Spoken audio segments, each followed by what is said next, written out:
Un cordial saludo para todos ustedes. Gracias por permitirnos una vez más entrar a sus hogares, a sus espacios, a esos escenarios donde ustedes habitan. Yo soy profesora, como muchos de ustedes saben, y si estuviéramos en una clase, yo les diría en este momento, alce la mano el que quiere ser feliz.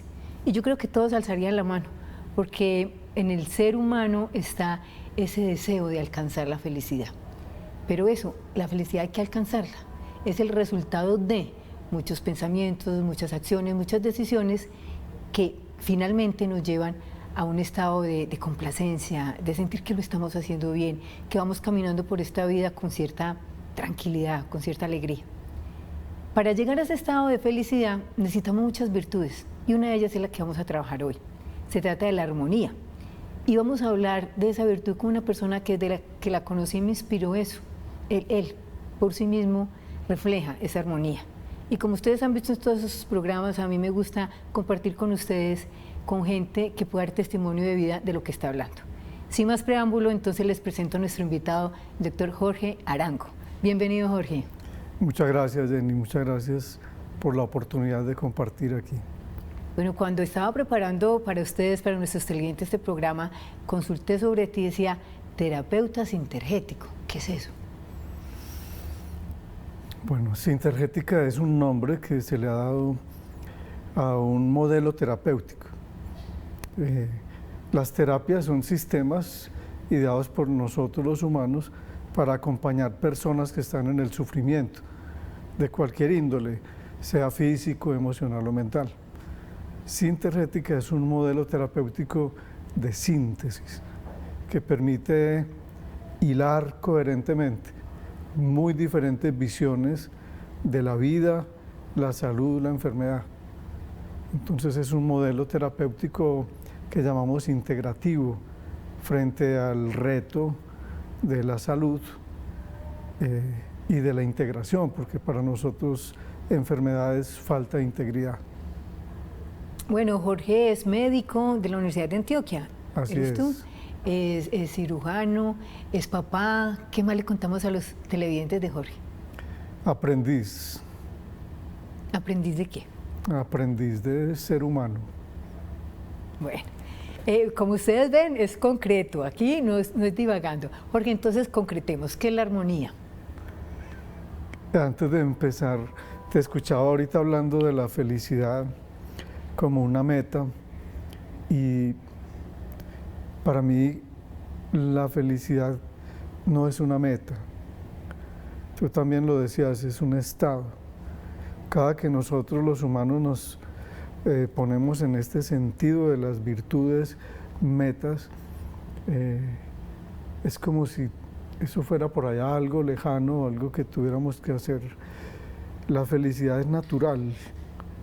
Digamos que casi que lo que hay que hacer es retirar obstáculos para sentir, experimentar la felicidad que ya somos, porque una planta podríamos decir que es plena si eso lo pudiéramos definir como felicidad.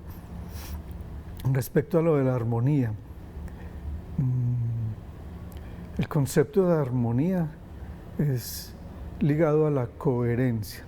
La armonía es como un diálogo coherente entre diferentes interlocutores. Para comprenderlo de la armonía, interesante el ejemplo de la música. Por ejemplo, en la música se habla de acordes. Para que haya armonía, entonces diferentes notas que comparten cierta resonancia forman un sonido armónico. Si no comparten ciertas resonancias, entonces es disarmónico. O sea, cuando tú escuchas eso, un sonido disarmónico, te suena raro, te produce como cuando se raspa un tenedor en un plato así, algo así, sí. Unos sonidos. Entonces, armonía para mí tiene que ver con la coherencia, lo cual no quiere decir que esa sea la verdad, sino que es como mi concepto de armonía. ¿Y qué tiene que ver la armonía con el pensamiento? Bueno. Es un tema bien profundo, mira. Vamos a seguir con el ejemplo de la música, ya que empezamos por ahí, nos sirve. Y no necesitamos ser músicos para ello, porque vamos a hablarlo en un lenguaje bien sencillo. Uno habita un cuerpo, pero uno no es el cuerpo. Si yo pierdo una mano, yo no dejo de ser yo. Si yo pierdo un pie o si me quitan el vaso, un pulmón, un riñón, yo no dejo de ser yo. Si yo fuera el cuerpo, cuando me quitan una parte por un accidente, una cirugía o cualquier causa, uno estaría como que le faltaran pedazos, ¿cierto? Como que no podría. Pero tú hablas con personas que tú no sabes si yo tengo el cuerpo completo. Pues no lo sabes. Y sin embargo yo estoy completo. Entonces, este instrumento tiene diferentes instancias. Una instancia es lo que observamos directamente, que tocamos, es esto que llamamos cuerpo físico. Es como, en un computador es como el software. En un instrumento, por ejemplo una guitarra, es como la madera, es el cuerpo. El instrumento nuestro tiene, simplificando pues esto, no es que sea así, hay muchos puntos de vista para verlo, pero con una mirada muy simple. Otra instancia es el campo de las emociones. Las emociones hacen parte de nuestra experiencia corporal y las emociones tienen naturalmente una existencia y una finalidad. Su finalidad, como el cuerpo, es estar aquí. Los cuerpos están para que vivamos, para estar aquí. Igual, una emoción entonces le sirve a uno para valorar una pérdida en el caso de la tristeza, para poner un límite en el caso del enojo, de la ira, para adquirir prudencia en el caso del miedo o del temor. Y dejémoslo así, pues, como para simplificar. Y la otra instancia es la mente. Ahí viene entonces la inquietud que planteas con el pensamiento y la armonía. Entonces, supongamos que el cuerpo es un instrumento de 3 cuerdas. Y la cuerda del cuerpo físico es una. La cuerda del cuerpo emocional, la otra. Y la cuerda mental o del cuerpo mental sería la otra. Todas 3 son apenas instrumentos. Dentro de uno está el músico. El músico sería la conciencia, el observador interior o el alma, que son sinónimos. Entonces esa esencia que hay dentro de uno sería como algo que atiende o espera pacientemente, a veces toda la vida, a que haya armonía y coherencia entre el pensar, el sentir y el actuar. Así que el pensamiento hace parte de la armonía porque es una de las cuerdas del instrumento y es una de las cuerdas que se afloja fácilmente, que se destempla. ¿Cómo hacer que no se afloje esa cuerda de la armonía? De la mente. Y de la mente, perdón.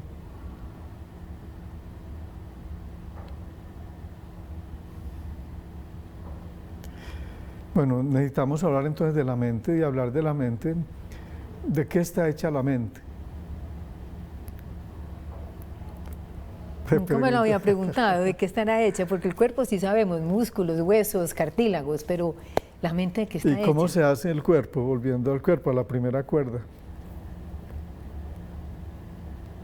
Pues de la naturaleza, de nuestros ancestros, nos conforman este cuerpo y con este cuerpo. A ver, tú naces así, de un tamaño así, pues, póngale, no sé.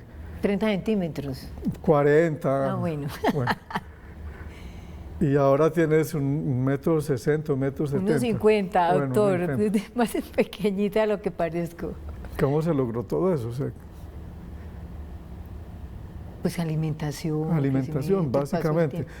La cuerda del cuerpo. El cuerpo es una acumulación de comida. ¿Qué será la mente? ¿La acumulación de pensamientos o qué? ¿Y de dónde vienen los pensamientos? También de las emociones. o de las razones o de las construcciones que tenemos sobre las cosas. Alguien podría decir, un pensamiento es como un movimiento que se interioriza, o sea, una experiencia que se volvió interna. Experimentamos algo, lo percibimos con los órganos de los sentidos. Esa percepción tiene un proceso, una interpretación en el cerebro, y allí se queda como una memoria. Y la mente, entonces, es una acumulación de experiencias percibidas, vividas, por lo tanto, memorias que ahí ya se vuelven pensamientos.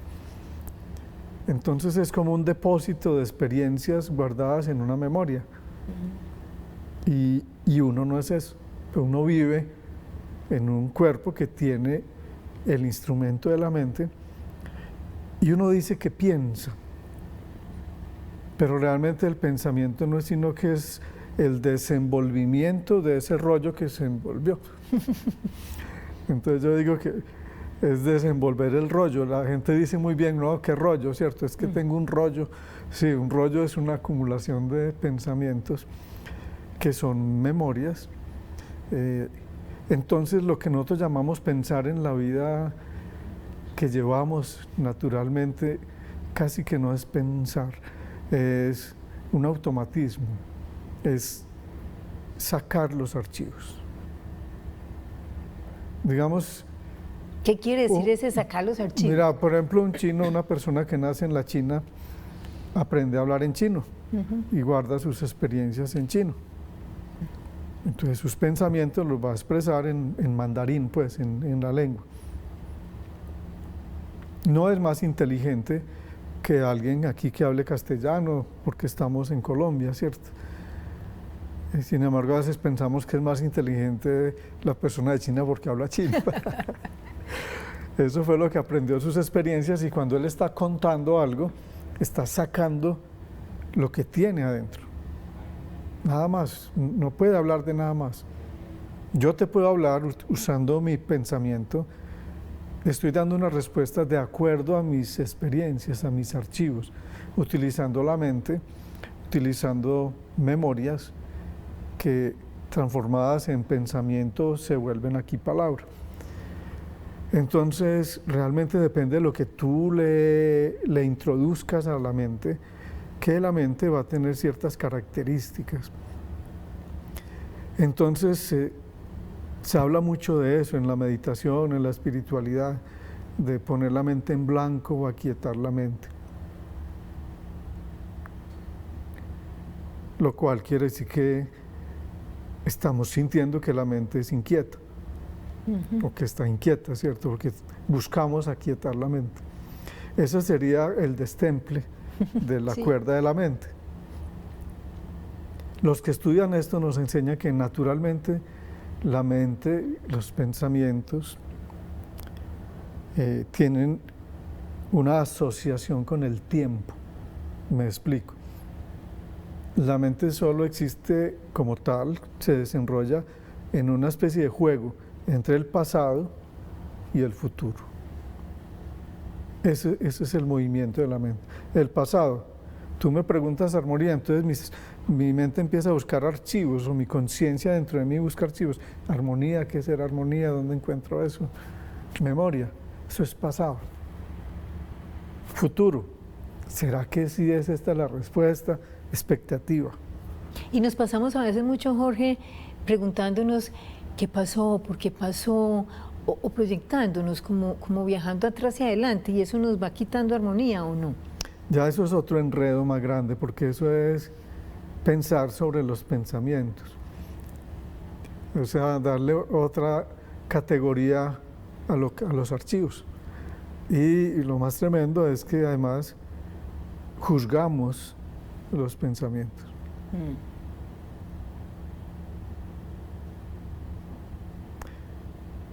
Entonces los catalogamos, les ponemos adjetivos, decimos, es horrible, es lo más horrible que me ha pasado en la vida, es una catástrofe, y empezamos, o es lo más rico que he vivido, es lo mejor, es mi felicidad. Ninguna de las dos cosas es cierta. ¿Por qué? Si de pronto uno sí fue feliz o sí fue muy triste con eso que le pasó. Porque la felicidad es un estado, no depende de las cosas externas. Es un estado natural, entonces es el uso inadecuado de los archivos de la mente, de las categorías, que le damos el poder de la felicidad a las experiencias, a las cosas externas. Entonces, ¿cómo hacer un buen uso de esos archivos para poder estar en paz y con armonía? O sea, ¿cómo lograr que esos pensamientos, que esa mente no se vuelva en mi contra?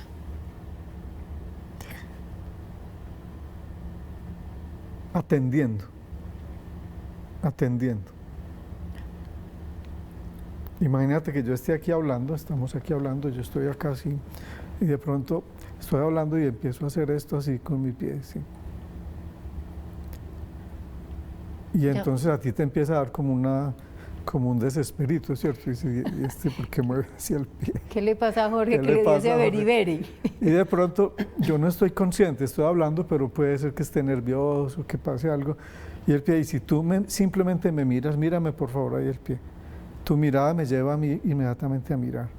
Inmediatamente yo atiendo, me doy cuenta. Y solo con darme cuenta, como que puedo ser consciente, ¿ve? Estoy moviendo el pie. ¿Para qué lo estaré moviendo?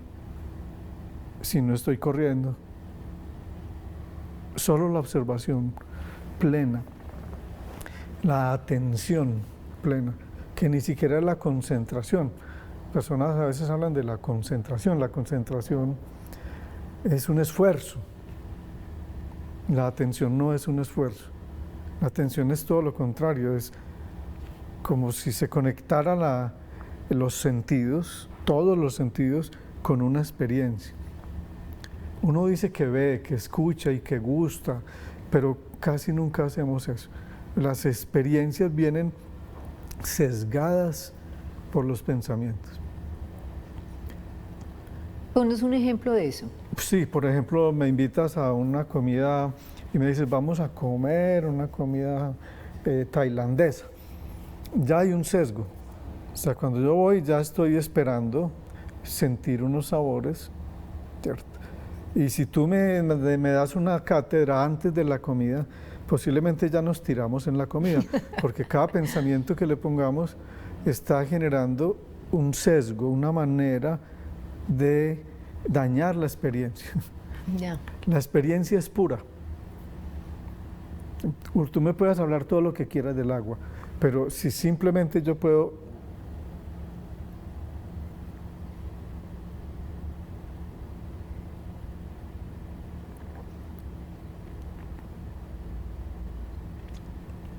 es indescriptible, no necesita pensamientos ni adjetivos. Por cortesía vamos a decir que rica pues está la comida, realmente sí, me gustó. Pero casi siempre las experiencias las estamos llenando de descripciones.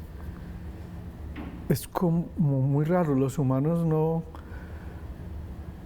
se nos dificulta poder experimentar simplemente sin categorías y se nos dificulta el vacío. Uno de los problemas de la mente es eso, es la dificultad de poder estar en vacío. Jorge, bueno, tantas cosas y me dicen que se nos va acabando el tiempo y me parece mentira, que siento que apenas empezamos. Muchas personas como yo y como quizás algunos de los televidentes ya tenemos más tiempo de dedicarnos como a pensar y a dedicarle tiempo a la mente. ¿Qué nos podrías decir para que ese tiempo de silencio, ese tiempo de reposo, que porque ya no tenemos unos hijos o porque ya estamos pensionadas o porque hemos bajado nuestra actividad, que ese tiempo de reposo sea constructivo y no nos dañe? Es una bendición disponer del tiempo. Siempre tenemos tiempo. Uno dice que no tiene tiempo, pero también es una ilusión. Siempre tenemos tiempo. Nos quejamos cuando estamos muy ocupados y decimos que es el tiempo del trabajo, es el tiempo de los hijos, es el tiempo de la esposa, del esposo, es el tiempo y no tengo tiempo para mí. Pero es la disociación de la mente, la categoría de la mente que está en nuestro juicio frente al tiempo. Cuando uno disfruta estar trabajando, pues no es el tiempo del trabajo, es mi tiempo. Cuando yo disfruto estar con mis hijas, es mi tiempo. Todos los tiempos son mi tiempo. Cuando la vida por la evolución me libera de las ocupaciones, sigue siendo mi tiempo. Entonces es el uso. A veces añoramos la libertad y cuando la tenemos, añoramos la esclavitud.